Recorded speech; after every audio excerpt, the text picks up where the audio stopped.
세종에 이어서 백정들에게 관심을 가졌던 조선의 왕들 중에선 성종이 있었다고 제가 설명을 하려고 합니다. 성종은 세종만큼이나 백정의 처우와 평화에 관심을 둔 왕이었다고 합니다. 백정이란 말을 실록에서 찾아보면 성종 때 무려 150건이 넘어서 오히려 세종 때보다 더 많이 기록되었음을 볼 수가 있었습니다. 그런데 백정들은 전부 도둑떼들이라고는 인식이 일반 백성들 사이에서도 널리 소문이 돌 때 성종의 생각은 오히려 백정들에게 조금 편을 들었다고 할 수가 있었던 거죠. 실록에도 이렇게 나옵니다. 그들 또한 내 적자이다. 얼마나 추위와 굶주림에 시달렸으면 그랬겠느냐. 이 왕이 도둑으로 매도되고 있는 백정들을 내 아이며 내 백성이라 불렀던 것입니다. 그만큼 마음을 쓰고 있었다는 것인데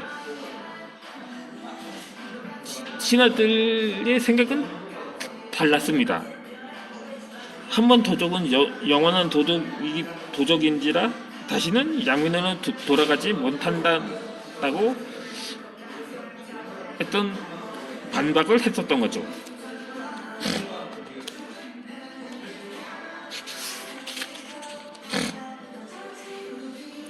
마땅히 엄히 다스려야 한다고 아뢰었던 것입니다. 아뢰었습니다. 한번 도적은 끝까지 도적인이 처벌 말고는 답이 없다는 것이었던 거죠. 두 번 다시 생각할 것도 없다는 전하고 인구를도 저기 주문하고 계셔야 돼요. 아니 그렇구나. 아직 조금 이따 할게요. 조금만 이따. 제가 마실 걸로 시키려고 해서 마실 걸로 시킬 예정이라서 제가 잠시 지방 방송이 있었습니다.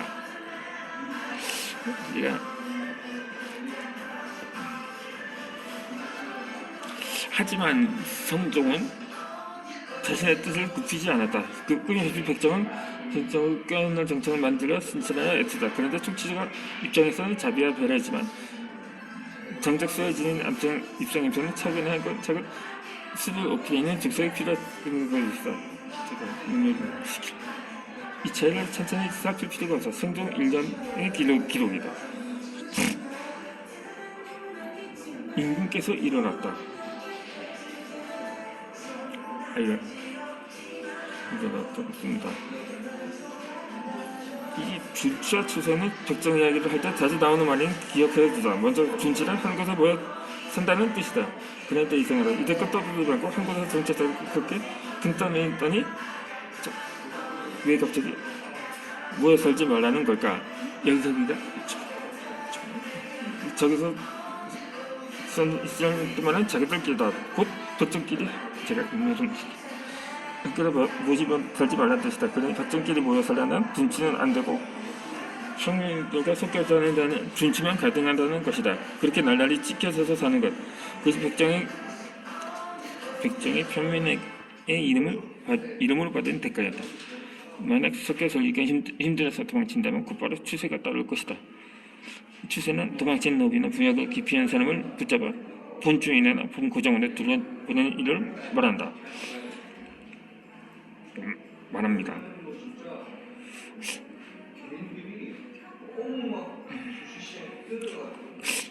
원래 백정신한테는 땅이 없었습니다. 곧바로 추세가 누구나 항산이 없다고 비난받았던 거죠. 그런데 왜 갑자기 본고장에서 같은 말이 나올까요? 그러니까 본고장이라는 백정들이 돌렸었던 거지 운이 아니었습니다. 그보다는 제인의 화살질에 그 가면 낀 사람들보다도 특히나 백정들이 함께 다지 못한데 똘똘이 흩어져 농사를 짓고 거기까지 들면서야 하는 낯설고 촉박한 길단지일 뿐이다. 백정아래서 당장 맹간처럼 자유롭게 활활 떠나고 싶었으려 하지만 마음은 조금도 동동받지 못하다. 마땅히 마음을 다하여 순천에서 분체하지 못하게 하라. 임금의 명령을 지엄하고 거역했다. 결국 정사는 그냥 싸그리 무시한테 통치도 마음대로 백정들에게 있다고 해도 규정에 맞는 정책이 정책이라는 것이 드러난 것입니다.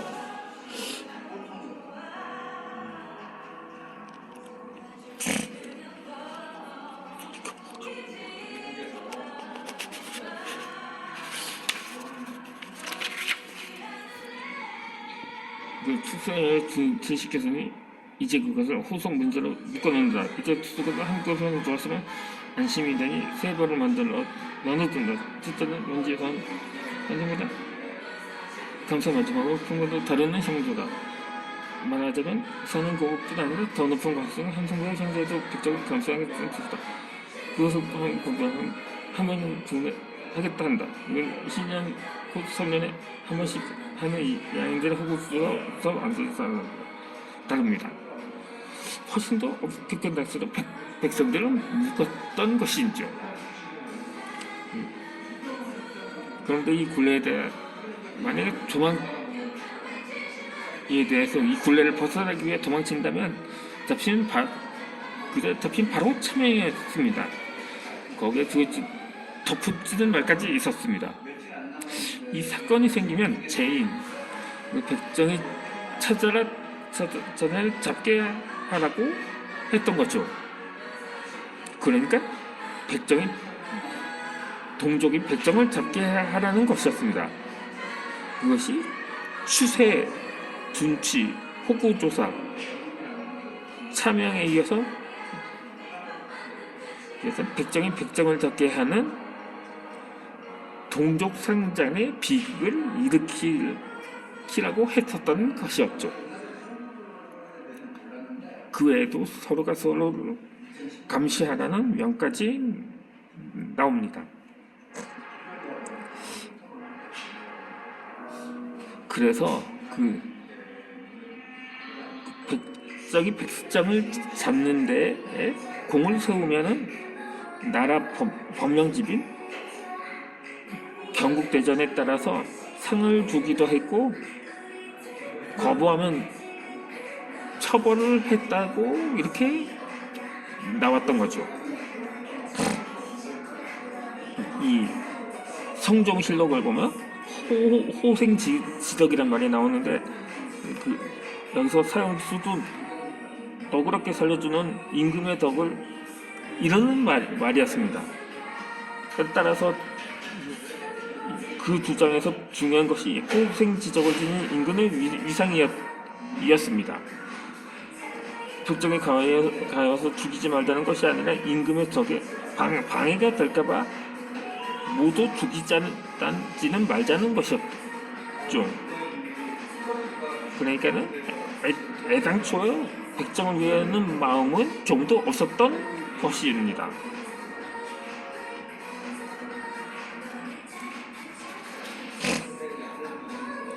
그런데 그 애정에서 또 걱정되는 것은 또 양민들이었습니다.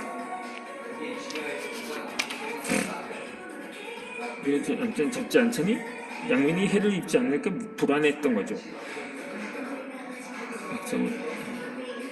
그러니까 임금의 덕을 위해 모두 죽이지는 않아서 양민들의 안전을 위해 적절히 처벌만을 해야 한다는 것이었습니다. 그렇게 임금과 덕에 오는 베풀던 백정도 알아서 넘어오리라고 낙관을 했었던 것입니다. 그렇게 맡은 일이 즐거워서 양반인이 이 양민들이 그냥 점점 더 괴로움이 넘쳐서 천민으로 떨어지는데 그들과 양반이 그 같아지면 그때 이름에서도 차별하지 말라고 또 성종실록에 또 실록에 실록에도 나왔습니다. 이는 앞서서 선조가 조행하면 백정이나 분리고 말하는 것과 같은 맥락이었습니다. 확실히 이면 보통 저주를 알고 있는 셈이었던 거죠. 백정이라고 보는 순간 그렇게 점의 이해 그 비법은 뜻이 없었다는 것입니다. 그러면 무진이 자들리라 생각합니다. 애석하게도 그러니 애석하게도 불합치는 철수까지 그렇게 믿고 있었던 것입니다.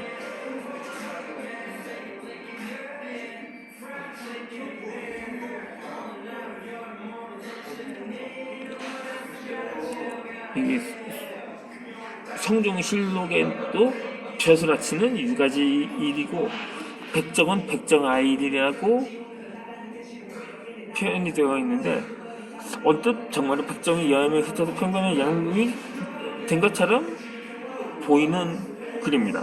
하지만 정말 백정과 별 차이가 없었을까요? 뒤에 접해지지만 꼭 그렇지도 않았습니다. 백정이 소설을 있었는 것이 문제인 반드시 출처예요. 인보에 맡기자고 했던 거죠.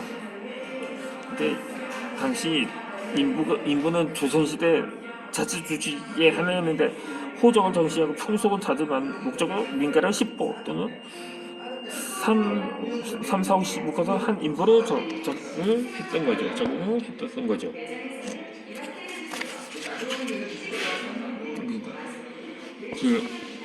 그래 하나의 조직이었는데 그렇게 항산이 이기질 만한 사람은 우두머리를 뽑아서 인보 안 사람들을 책임지게 하였습니다.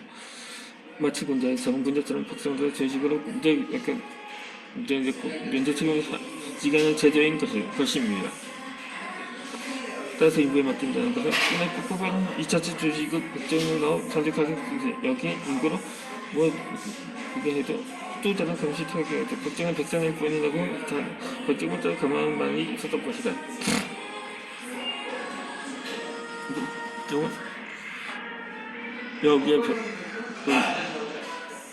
여기서 백정이 거기에 있는지 없는지 점거하는 육아이로 흔히 백정을 아이라고 불렀던 것입니다. 원래 이 아이는 인구가 심해서 여러 조회하고 정사를 보던 날을 일컫습니다.